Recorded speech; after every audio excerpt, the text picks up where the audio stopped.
We're in a series that we started last week. This is part 2, called Lost. Has anybody here ever watched the old TV show called Lost? It was really popular in the early 2000s. So if you're born in the 2000s, you're like, what in the world is that? I have no idea what you're talking about. But Lost was a popular TV show in the early 2000s. And basically the premise of the show was that there's a whole bunch of strangers on a plane together flying somewhere over the Pacific. And the plane goes down, it crashes. Sure, a bunch of people die, but there's a bunch of people who survive. And they end up on this island together. And they're lost on this island. And the whole premise of the show is that they're trying to get off this island. They're trying to get back home. So they're physically lost. But as you watch the show, as you dove into the show, they weren't just physically lost. Actually, the show would dive individually into each character's story. Each episode would focus in on one character. And as you learned their personal stories, you found out that they weren't just physically lost, but they were just lost in life. Every single character was lost in life. Last week when we started this series, it's based upon Luke chapter 15. The whole premise of Luke 15 is the fact that Jesus is spending time with all sorts of different people. And some of the people that he's spending time with would be considered the outcasts of society. They'd be considered sinners. The religious leaders of the time, those that were really serious about their Bible and serious about their faith, were looking at Jesus going, what are you doing, Jesus? Why are you spending time with these people? These are the wrong type of people you should be spending time with. And so he goes into a series of parables or stories to communicate his heart, why he's doing this, and to communicate the heart of God. And the first two parables that I talked about last week was the parable of the lost sheep and the lost coin. If you've never read those, I encourage you to go to Luke 15 and read those. And out of these two parables, there's two lessons that we got that are very, very specific to these parables. One is God values each person. God values each person. When you read those parables, it's very, very obvious that how God values people isn't based upon what religion you are, whether you're a Christian or not. It isn't based upon how good you are, the good things that you've done. It's not based upon anything other than the fact that you are a human being, you are an image bearer of God, and he values you. Plain and simple. Plain and simple, he values you. The second thing that we see in those parables is how heaven celebrates each person's that are found by God. And out of this parable, you get the sense that as human beings, we tend to wander away from our relationship with God, who he is. And that God is out searching for us. He wants to have a relationship with us. And when he does find us, that heaven celebrates. There's this huge celebration. I want to take you into the next parable that Jesus taught. Incredibly important parable. Probably one of the most important parables Jesus ever taught. I'm going to read it to you. It's like 20 verses. Can you hang with me? Okay, it says this. To illustrate the point further, Jesus told them this story. A man had 2 sons. The younger son told his father, I want my share of your estate now before you die. So his father agreed to divide his wealth between his sons. A few days later, his younger son packed all his belongings and moved to a distant land where he wasted all his money in wild living. About the time his money ran out, a great famine swept over the land and began to starve. He persuaded a local farmer to hire him, and the man sent him into his fields to feed the pigs. The young man became so hungry, I almost said hangry. Probably that too, right? that even the pods he was feeding the pigs looked good to him, but no one gave him anything. When he finally came to his senses, he said to himself, "At home, even the hired servants have food enough to spare. And here I am dying of hunger. I will go home to my father and say, 'Father, I've sinned against both heaven and you, and I'm no longer worthy of being called your son. Please take me on as a hired servant.' So he returned home to his father, and while he was still a long way off, his father saw him coming. Filled with love and compassion, he ran to his son and embraced him and kissed him. His son said to him, 'Father, I've sinned against both heaven and you, and I'm no longer worthy of being called your son.' But his father said to his servants, 'Quick, bring the finest robe in the house and put it on him. Get a ring, put it on his finger, and sandals for his feet. Kill the calf we've been fattening. We will celebrate with a feast. For the son of mine was dead and has now returned to life. He was lost, but now he is found.' So the party began. Meanwhile, the older son was in the fields working. When he returned home, he heard music and dancing in the house, and he asked one of the servants what was going on. 'Your brother is back,' he was told, 'and your father has killed the fattened calf. We're celebrating because of his safe return.' The older brother was angry and wouldn't go in. His father came out and begged him, but he replied, 'All these years I've slaved for you and never once refused to do a single thing you told me. In all that time, you never gave me even one young goat for a feast with my friends. Yet when this son of yours comes back after squandering your money on prostitutes, you celebrate by killing the fattened calf.' His father said to him, 'Look, dear son, you've always stayed by me, and everything I have is yours. We had to celebrate this happy day, for your brother was dead, has come back to life. He was lost, but now he is found.'" This story is oftentimes called the story of the lost son or the story of the prodigal son. I actually think the label that we put on it is probably wrong, because it shouldn't be called the story of the lost son. Should actually be called the story of the lost sons.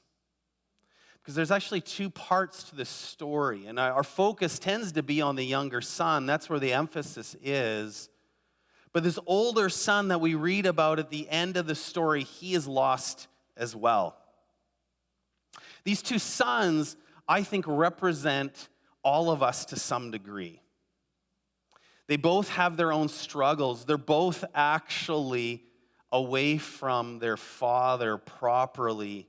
They're out of relationship with their father in reality. They're both lost. And I think all of us represent to some degree these two sons, and the father represents God.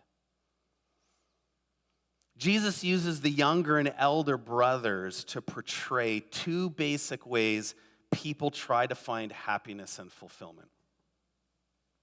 There's two basic ways that people try and find happiness and fulfillment. Number one, the way of self-discovery.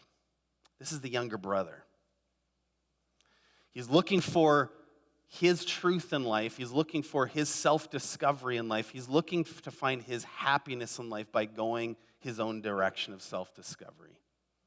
Then there's the way of the older brother. This is the way of moral conformity. He's just as lost as the younger brother in reality. But he's trying to find his fulfillment, his happiness through moral conformity. Both of these ways actually disregard God and see God as being in the way. Today, I'm actually going to be looking at number one, the way of self-discovery. If you come next week, I'm going to be looking at the way of moral conformity. The way of self-discovery. It's interesting, this idea of inheriting the estate. 2,000 years ago, in the time of Israel, when Jesus lived, they wouldn't get their inheritance until the father died. And the way it would work is if you are the oldest son, you would get 2/3 of the estate, and everybody else would get 1/3. So if you had like 7 kids or whatever, the first would get 2/3 and everybody else would get like the leftovers. That's the way the culture was. In this situation, there's only 2 sons. There's the older who's going to get 2/3, there's the younger. And so the younger wants his third of the estate. He wants his third.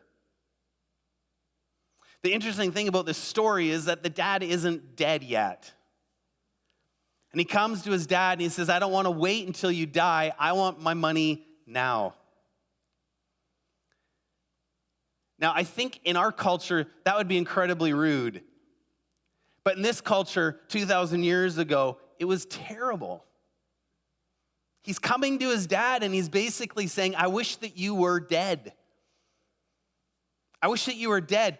Give me what I want now.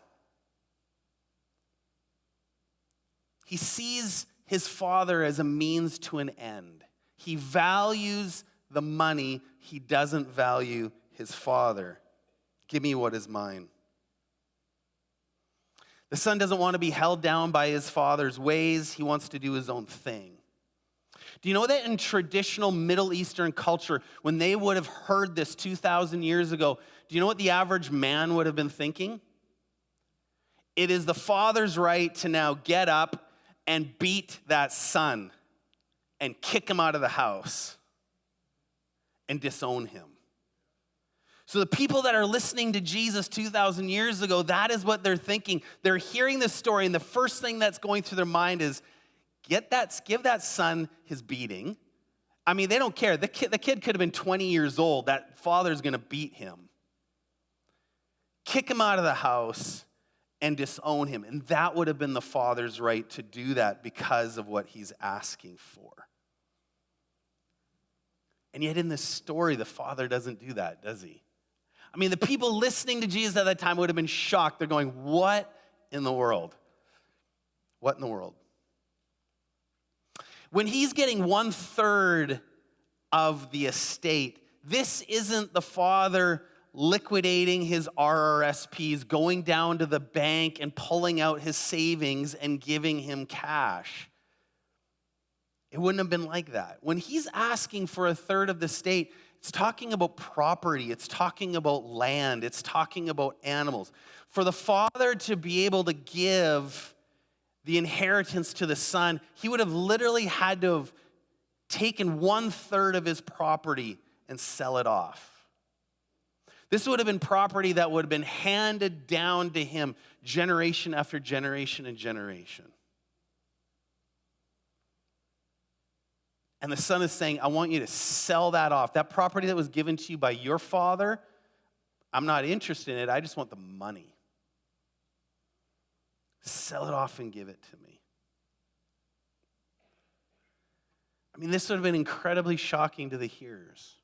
So the son finally gets the money. He takes off to a foreign land, lives incredibly wild, blows his cash. It seems like at the end of the story, it's like the older son knows a little bit what's going on. He's been blowing his money on prostitutes and whatever. I mean, he's living a wild life.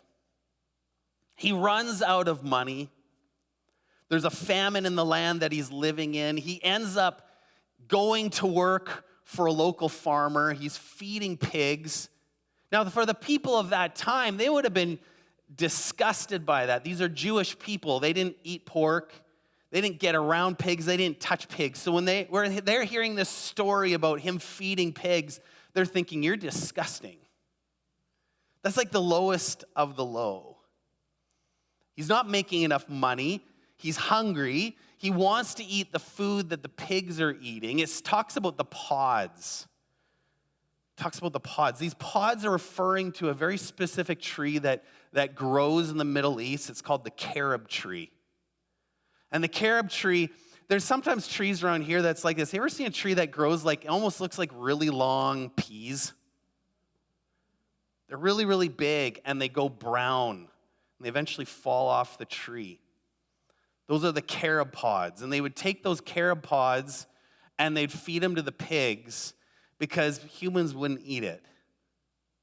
Humans would only go to that stage if they were starving. They'd take the carrot pods, they'd take the peas out of the carrot pods, they would roast them, and they would eat them if they were starving.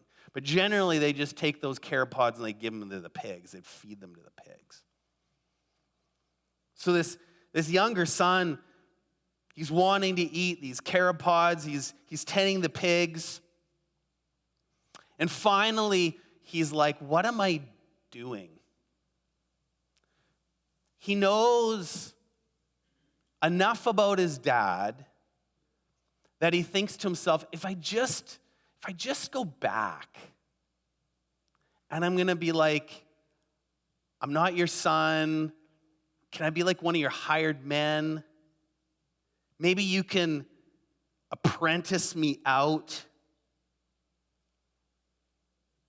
This is kind of the conversation that's going on in his mind. This is what he would say to his father. He would say, Father, I know I don't have the right to come back into the family. But if you apprentice me to one of your hired men so I can learn a trade and earn a wage, then I can pay off my debt. That's what he's thinking. In Middle Eastern culture of this time, a verbal apology wouldn't have been enough. Jewish rabbis would tell the local people that when you're asking for forgiveness, there needs to be restitution as well. So you can imagine he's asking to go back to his father, and he's saying, I'm not asking to be back in the family, but would you forgive me enough to be able to be one of these hired men? Maybe I can learn a trade from them, and I'm going to slowly pay you back. That's what he's thinking in his mind. And so he goes home and he's thinking through, okay, the words that I'm going to say, how am I going to say this to Dad as he's walking down the road? You can imagine the dad's on his front porch and he sees this man walking down the road and he recognizes him as his son. And he runs out, the story says he runs out to the son. Now, this would have been shocking to them as well because in the Middle East 2,000 years ago, they didn't wear pants or shorts like you and me.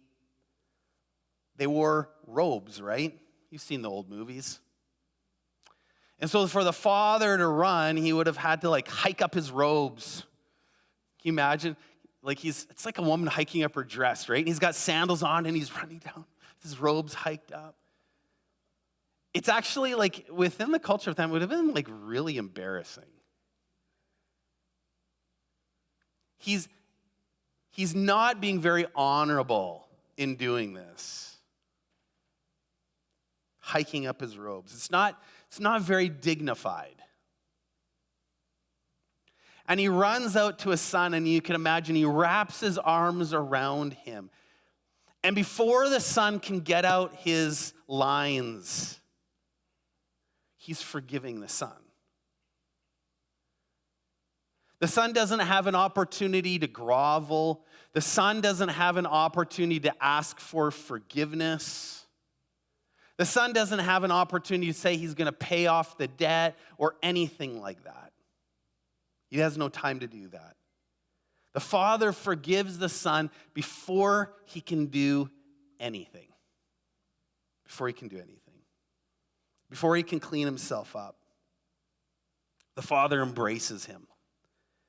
The father, it says he puts the best robe on him. He's like, get my robe, get the ring, get the sandals, put it on him. Do you know what the best robe was? The best robe was the father's robe. You know that? It was the father's robe. He's saying, I'm going to take my robe, which represents my authority, which represents my standing in the family, and I'm going to put it on this son, on my son. When he puts this robe on the son, he's not just clothing him, but it represents that he's fully accepted back into the family. This isn't just about the fact that he's dirty and naked and needs some clothes. No, he's saying, you are fully accepted back to the family. He puts the signet ring on his finger, right? Representing the authority of the family, the wealth of the family, puts that on his finger, puts sandals on his feet, another signal of wealth. And he does all this before the son can say anything or do anything. He says, you are back in the family. You are back in the family. I will cover your nakedness, your poverty, your rags with the robes of my office and honor. And then he calls in his servants and he says, you know that calf that we've been fattening for that special party that we put on maybe once a year? It's for today. 2,000 years ago, they didn't eat meat very often. Meat was a specialty. You ate meat on special occasions. So they're not just eating meat, they're eating the best meat. The fattened calf was the best they had to offer. He says, the best that we have to offer is for today. And when they'd get the fattened calf, it was fairly large, a lot of meat, and so everybody's invited. The whole village is invited. It's not just a closed family affair, but it's like invite everybody in. Invite everybody in for this party that we're going to have. The younger son knew that there was abundant food for him to share. That's why he went home. He's like, at least I'm not going to starve. But what he experienced from his dad is that there is abundant grace to share. It wasn't just about surviving, but it's about grace. It's about abundance. You know what? Sometimes what has been communicated in church in the past is that you make sure you get right with God so that you don't go to hell, and you make sure you get into heaven. It's like you don't want to die, you want to live, so make sure you get right with God. And we end up communicating totally the wrong thing. Yes, the Father is saving the Son, but it's not just about survival. It's about abundance. It's not just about survival, it's about abundance. We don't serve Jesus, we don't follow Jesus just to escape some flames of hell. No, we come to the Father because it's just so much better than anything else. It's so much better than anything else. This younger brother, he illustrates the way of self-discovery. In ancient patriarchal societies like the one I'm experiencing, every so often you would have a child that would do this, the way of self-discovery. They would run off and do this. But it was the odd time that someone would do this. Even though Jesus told the story 2,000 years ago, I think this story is almost more relevant for us today. Because we are a culture of self-discovery.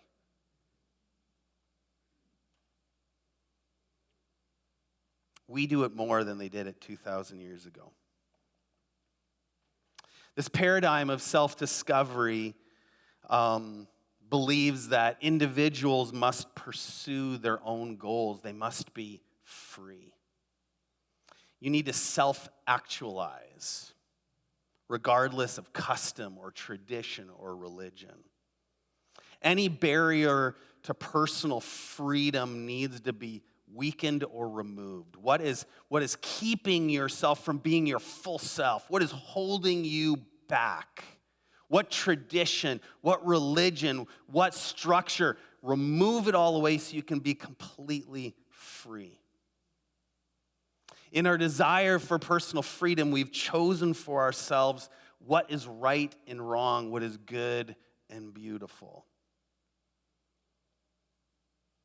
We have pushed aside and disregarded God, doing things our own way. What did the younger son want most out of life? He wanted the provision of the Father without being held back by the Father. He was saying, God, I want your provision, but you're holding me back. I want to do my own thing. If I can get your provision and do my own thing, I'm going to be so much better. And he was fooling himself, right? I don't know how long it took him, but at some point in time down the road, he recognized that the pathway he was going down, that self-discovery, actually brought him to destruction. He was heading towards death.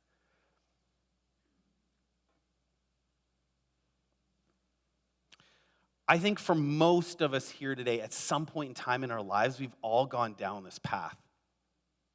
If you've been in church for a long time, oftentimes we read this story and we say, that's those people over there, that's not me. And when we say that, we're actually fooling ourselves. Because this path of self-discovery of saying, God, I want your blessings, but I don't hold me back. We've all done that, haven't we? I've done that. Where I'm like, I'm doing my own thing. God, get out of my way. Get out of my way.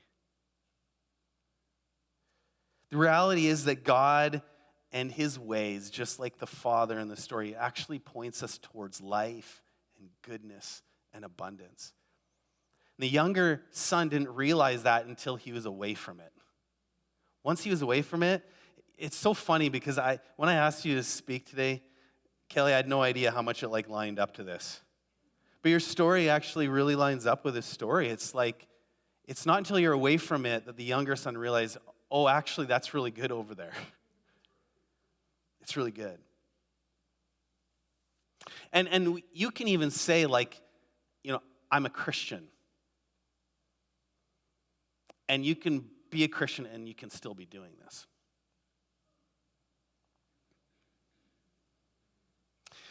You know what? You don't have to go down your own way anymore. God isn't just waiting for you. He actually is wanting to run after you.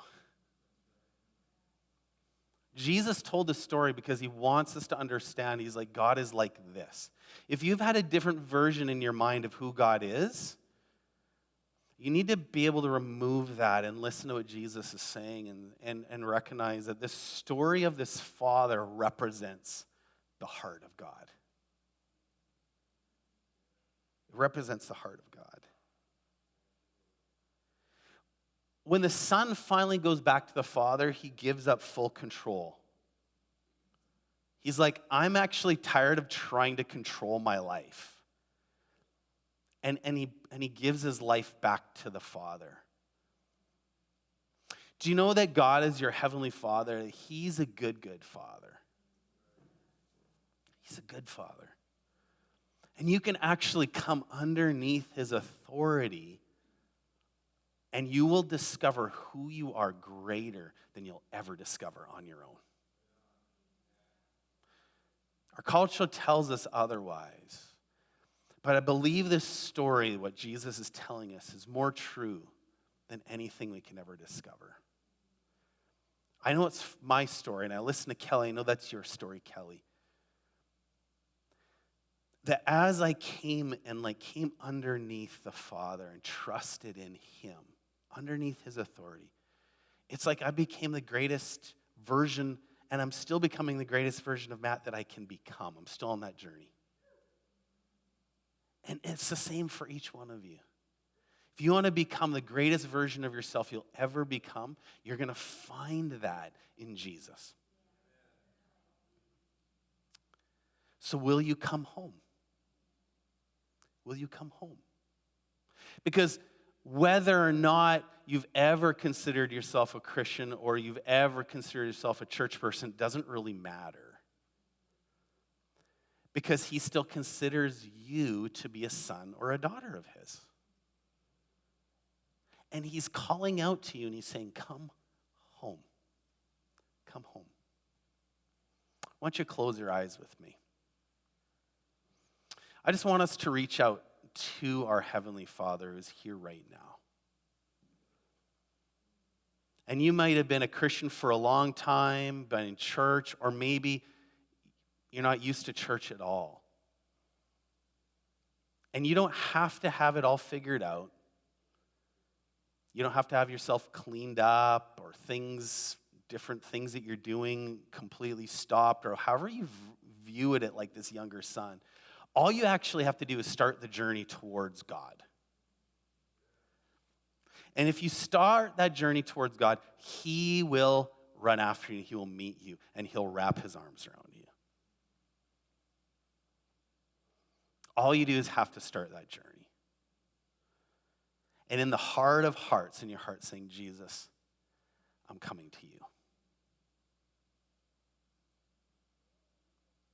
The heart of the Father is greatly shown to us in the fact that he died for us, even when we didn't believe.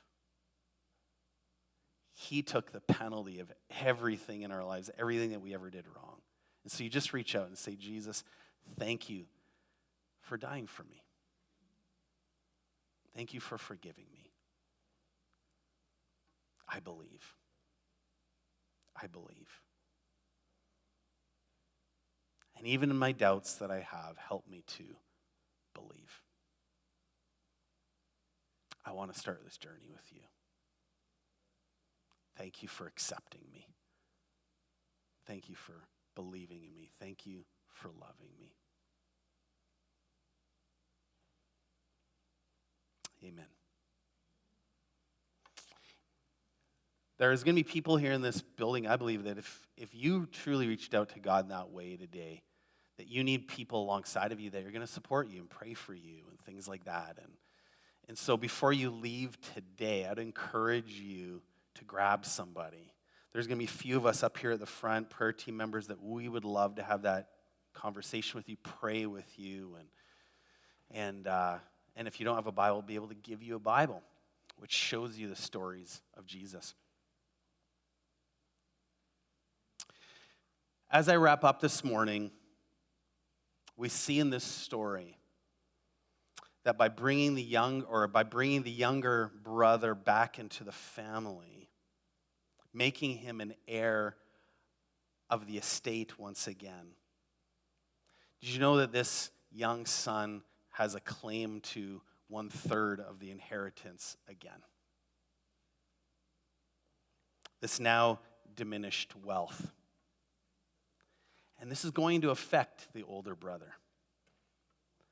The older brother that we're going to be talking about next week. It affects him. And so we're going to be talking about how we can be lost in the way of moral conformity next week. Have an awesome Sunday.